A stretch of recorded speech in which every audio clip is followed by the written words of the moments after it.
I was surprised to just see him go to Bayern. I was expecting him to maybe step up by going to maybe an Arsenal. I don't want to call Chelsea. Chelsea is not really a step up. If we were not Chelsea's ready, not a your step team up was not ready. at this now. point, Chelsea is not a step up from Crystal Palace. The transfer window is still ongoing, but here at the BE Nigeria studio, we will be drawing our personal wish lists for our respective clubs. Of course, I'm an Arsenal fan. I don't know the club you support. I'm a you're Real Madrid fan. Tomorrow you're Man United. Next tomorrow you're Remo Stars. Kylian Mbappe. I love you, babe. Okay, can we continue? We don't know your club, but let's just go on. You can pick any club you like because we know you don't have a personal club you support. I have a club. Is it Real Madrid? Yes. Don't be a glory We know how hunter. to win champions. Don't We just do that. the Don't club be a that's won a glory trophy. Don't be a glory hunter. I'm not a glory I won hunter Emirates now. Cup now. What are you saying? What is I won Emirates Cup. Who is to play Emirates Cup? Yes. I beat Bayer Leverkusen. Don't have me for easy. Let's move on. Let's move on. No, now let's move on. How can Lion be talking? You start calling. I'm a Lion now. Manchester United are the GOAT. I'm a Lion. Who is Lion? Lion with that trophy. You are not dominating anything. All right. Away from that, let's move on to the transfer window that is still ongoing. Yeah. Approximately less than 10 days until the transfer window, because with the European transfer window anyways, clubs like Saudi, those ones that they sign anybody anytime. But they've calmed down a bit, Sha. Yeah, they've actually calmed down, to be fair. But which transfer in or out, across all European leagues has surprised you so far? No one beats the one for me currently that has to be Chelsea. Go and sign João Felix. I don't know where that came up from. I don't understand the idea of Chelsea. Okay, so why was it surprising to you? It's surprising to me because you look at the returns. You look at first love. João Felix is one player that's been sort of, I don't know how to say that, been pushed around different clubs and still yet does not have any stability. He has not stabilized, and Chelsea is not a team that is stabilized at the moment. And then you bring an unstable player. No, I just mean based on movement, so people don't understand the unstable player I'm saying. And with a new coach that is still trying to find his footing, I think it's too much. Firstly, for Enzo Maresca, because I feel he's put in a very tight condition. I don't know how it's coming from. 4 goals he scored, not like he added in the assist. Chelsea is and if you look at that position he plays, it's telling me like I'm looking at Cole Palmer, I'm looking at João Felix. I'm trying to understand several players that can play. I'm trying to understand the rationale behind Seems that. Like a luxury sign. It just feel like a luxury. Let's make it happen because we need to let go of Conor Gallagher. Let's just get someone. Let's make Atletico happy. Yes, let everyone just go home happy. For me, that was shocking. And the other one has to be Barcelona. The other one has to be Barcelona. How do you let Ilkay Gundogan leave? Hi. Because you look at last season, the only player in Barca, there were only 2 players that had better goal return and assist than Gundogan, which was Robert Lewandowski and Rafinha. The next person is Gundogan. So how do you let go? So they said they have Femi Lopez and other youngsters that can do the job. Like it doesn't make any sense because I just feel one thing about Barca is that they like doing all this luxury signing. They want the fans to just be happy for each season, even when they're making mistakes, because this is the position that for Dani Olmo that they got. We know that Ferran Torres can still play in that same position. We know that Rafinha can play in that position. The one good position that you need, I think, a settled head, an experienced player, you are letting him go back. But it's a good thing for Premier League, Sha. I think for City, not for Premier League. For City, because City is going to win again. That's it. I think these two hits it. While you're on the topic of Barcelona, they also happen to be among one of the transfers that surprised me so far, and that's Dani Olmo. Now, Dani Olmo is a good signing on his own, but first of all, they've been chasing this guy since he left the club. Since he left La Masia, they've been chasing him. They wanted to sign him again. They've always failed. And now he had a good, Euros. He had a good Euro campaign, and they're like, we must get this guy at all costs. Fair enough. But how do you throw 60 million euros on Dani Olmo when your left wing is literally Is literally 40? It's like adding more money and you just go all out for Nico Williams. It's literally 40. There are a lot of positions that they could have strengthened, and then you go and spend 60 million on your former academy player. It screams of incompetence and the person handling their transfers. I don't know. I don't know. I don't even know what to say. I think that person and Chelsea transfer, Yeah. Okay. Fair they have enough. link. They have links together. Another transfer that actually surprised me is Olise going to Bayern, and not because it is a bad move. It is a brilliant move actually, but I always had the feeling that Olise will go to a top Premier League side. That was the idea in my head. That, all right, maybe he's going to end up at United, Chelsea, or Arsenal or something like that. I never saw that one coming. Like he would be happy to, players that have made, like they've established themselves in the Premier League. They always find it hard to just go. Yeah, with the fact completely. We are looking at also playing for England as well. So it's Olise is actually. No, like when he played during the he has actually agreed as a Frenchman. So, but like, I was surprised to just see him go to Bayern. I was expecting him to maybe step up by going to maybe an Arsenal. I don't want to call Chelsea. Chelsea is not really. Your team was not ready. At this point, Chelsea is not a step up from Crystal Palace. So maybe an Arsenal, maybe United or Liverpool. That's where I would have expected to see it. So going to Bayern was a bit of a bold one, but looking at it, it's going to excel. He has scored in his first 2 games for them, and I think he will score more. Then the last transfer that surprised me is Neto to Chelsea. Not because I don't think he will do well, but because I did not really see anything. I just came online. Chelsea have signed Pedro Neto. I even thought it was like parody news. And no, this is Fabrizio, other top outlets. I think the agent just got thought, but if you don't sign him now, player, you don't sign him now. We are getting now. No, we'll give you again. Bro, it was so shocking, and I think I need to commend Chelsea for the way they, because if links had come out that Pedro Neto was available, I am more than certain they will not get him. So kudos to Chelsea on that one, but Pedro Neto has actually it was still high. It's not like he has missed 100 games for club and country in the past 4 seasons. That's very terrible. He has this injury. The jury is out on him to stay fit. It's only last season that he had a very good start, competitive season. But regardless, it's a good deal. And as much as we like to blast Chelsea, let's give them credit for that one. Fair enough. But away from what has been happening in the current transfer window, now let's go down memory lane a bit. If wishes were horses, like I always like to say, so now you can actually bring those wishes into reality. So looking down memory lane, since you've been supporting your club, I'm saying your club because I don't know which club you support. So you can answer on behalf of Remo Stars, United, Real Madrid. Yeah, I have different clubs. Or Leipzig, that you support. So looking down memory lane, can you just name 5 players that you wish at any point in time, at any era at all, that you remember watching, that your club could or should have signed? Okay. There's no basis at all. But note, you must not mention Messi and Ronaldo, because those 2 are aliens. Those 2 are. I had Ronaldo now. There's no need. No mention of Neymar as well. Let's go. I would have mentioned him if not that you say no mention, but no Messi, problem. Ronaldo, and Neymar, let's exclude them. Thank you. One player I'll look at first. I think I'll go memory lane. I have to talk about Patrick Vieira. That season Arsenal won the league. Vieira was unstoppable. Like at the heart of defense, you just look at this and you see how calm and collected. You can't take away all he did for that invincible season. And then Madrid came for him all. I think it was just too comfortable. But then Ipu, wicked club, he sold him the net. Let him go. Now. What did he do in Juve? Yeah, he even regretted that. He said if he had even knew that he was going to leave us now after that season, he would have just gone to. He would have gone to Madrid and test greatness. Everybody has regrets. Now no be new thing. Regrets are part of the game. But I think another player has to be Frank Ribery.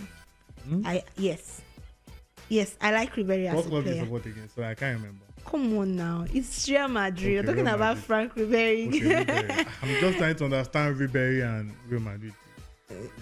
Explain to us. Yeah, because for Ribery, it's one player that I really liked his outputs, whether for club and for country. He at the wings, you just see how good he can be. Always like if you don't have Ribery in your team, you just know that like it's never over until it's over. He knows how to, and also his build-up play with his teammates too.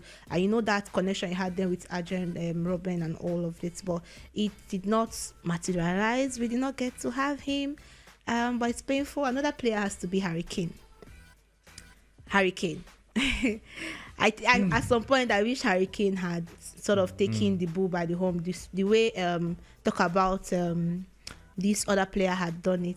Gareth Bale leaving Tottenham. Talk about even Modric as well getting to leave. I think if Harry Kane had also come to Real Madrid, especially after, I think even especially after Ronaldo left, I think he would have been a good fit. He would have really gelled in at that situation, but to be fair, he did try his best. He ended in a he came he came quite late. See, the best time he would have moved, apart, I'm not even talking about Madrid now, was that season that Manchester City came for him.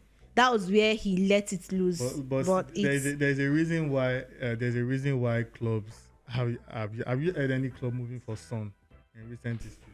Daniel Levy is the worst. But apart from that, Son is comfortable there. He's the worst person to deal with from a transfer angle. Daniel Levy is a crazy person to deal with. But anyway, let's move on. The last but not the least, Steven Gerrard. Wow. Brilliant. Gerrard. Gerrard was so good. I think he was just loyal, just like Marco Reus for Dortmund. Gerrard was just being a loyal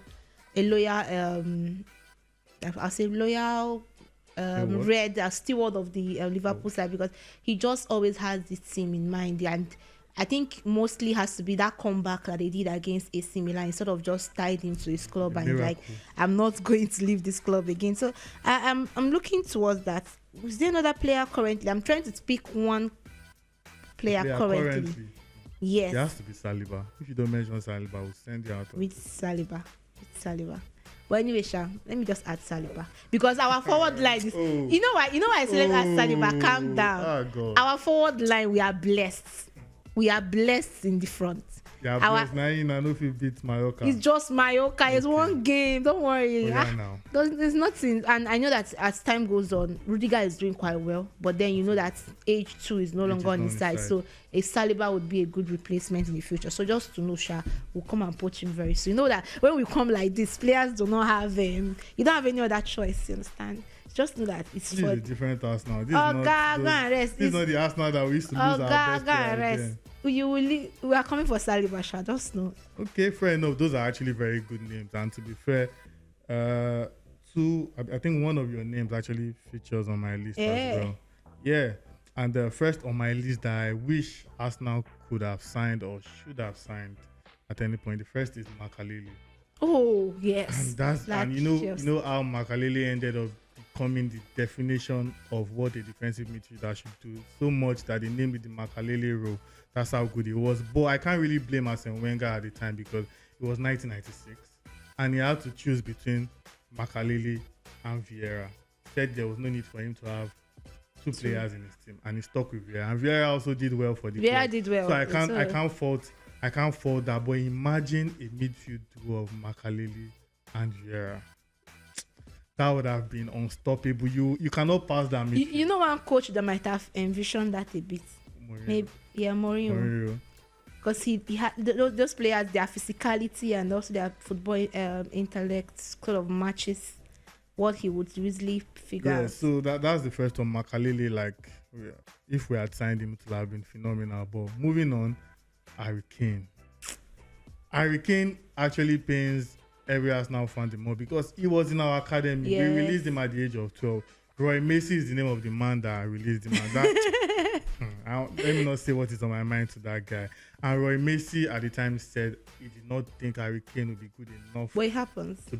Fair enough. He said at the time he did not think Harry Kane would be good enough to become a professional footballer, and we let him go at the age of 12. And at 15, he signed for Tottenham, went on loan to Leicester and whatnot, and he came back to Tottenham and became a beast. Why do you think against Arsenal they always vex? That anger in him that this club he has scored against Arsenal than any other side. He doesn't forget. He's always very angry that this club, this is where I should have been, making my name and everything. And think about all the seasons where we fell short, where we're having a Harry Kane would have been imagine Harry Kane behind Ozil. Imagine what would have happened where Giroud spoiled Ozil's record and whatnot. Imagine that kind of player. If he was playing with us now when you had Ozil, the numbers would have been crazy. It would have been phenomenal. I promise you. Third one on my list is Vincent Kompany. Arsenal also, we came close to signing this guy. We were literally about to even close a deal for him, and then whatever happened. We were still pricing players like fish. and City came and did what they had to do. And why it was painful was because this was a time where we were struggling. We were playing players. We were playing Matsaka. We were playing Chamak, Squillaci, all these kind of guys. Over the years, defense, we've had Mustafi. We've yes, had loads of terrible defenders. So if we had a Sylvester. leader, please, Sylvester is a brilliant Frenchman. That's all I can say. So if we had players like Vincent Kompany, a leader in defense, trust me, would have won, at least in this Premier League drought, would have won like 3 or 4 titles. I promise you. And the next player after Vincent Kompany on my list, if we had this player, would have won 5 titles. These next 2 players I'll call, if Arsenal signed these 2 clubs, would have won like 6 Premier League titles. Ouch. Gareth Bale and Luis Suarez. Yeah, I had Suarez as well. Arsenal, we all know the story about Suarez. How will you 40 million and £1? Get this guy. This was Suarez at that time was the best forward in world football. Get this money out. Pay what needs to be paid. Get him in. You know why we did not sign him? Why Madrid did not sign him then? Yeah. It's after that biting incident. We were close to signing him. Everything was done and dusted. He even wanted to come. If we had signed Suarez, we would have taken our goal scoring. I think your team would have had a chance to win it. All the exploits Van Persie did, Suarez would have done even more. Because Van Persie's best season was after that one, and he left for United. And he left, exactly. So I think Suarez would have done more, but I mean, wishes were also, that's why this is a wish episode. But before we finish, there's one player, you say we should not mention his name, but Arsenal wanted to sign. You know that Arsene Wenger was close to signing Messi. I'm not going to, that's why we are not allowed to mention. I'm not mentioning, I'm just saying before we close, we need to remind you that. No, we are close to signing Ronaldo. We are not allowed to mention the sort of guys. Talent that Arsenal missed out on. The truth is almost every club came close to signing Messi. Ooh. So even Ibrahimovic won Arsenal just. Yeah. So Arsenal were just, I don't know. So if we had signed Bale, imagine having Bale here, Alexis Sanchez here, tearing up the wings, we would have been unplayable, but then it is one of those things, man. So if Arsenal could have signed one of these players, all this Premier League drought we're having. But don't worry, Sha. It's never too late. And that's if I'm just to close it by mentioning one player currently playing that Arsenal could sign at the moment. My defense is good. And midfield is good. Is a striker. Just choose one striker. Karabat is lovely. Okay. Karabat is lovely. That means you don't need any player again. I'll pick Vinicius. Okay. I'll put Vinicius over Martinelli. Yeah. Vinicius, Saka running at you, Karabat in the middle. Thank God if wishes were horses, please leave my player alone. You to leave my Saliba alone now. All right, that's all we have on today's episode. I mean, now we're away from wishes and we are back to reality. And the reality is that these players we mentioned, the transfers never happened and they will never happen. But tell us your own wishful thinking as well. No, one will happen. Which one will happen? Madrid will sign Saliba in the future. Mark it. You must be joking. I've told you. To all our viewers out there, why isn't it continues to dream about something that will not happen? Tell us what you think and what you think can happen. Which players did you wish signed for your club and which player do you wish your club can sign in the coming seasons? Let's hear your comments in the section below. Give us those bold names. Don't be afraid to mention any name at all. Of course, aside Messi, Ronaldo and Neymar, because these 3 guys will be on another level. Until we come your way in our next episode where we will not be wishing, but we'll be talking reality things. Stay cool. Oh, but when we bring money like this, Saliba will just, do you know what it is to go and test greatness?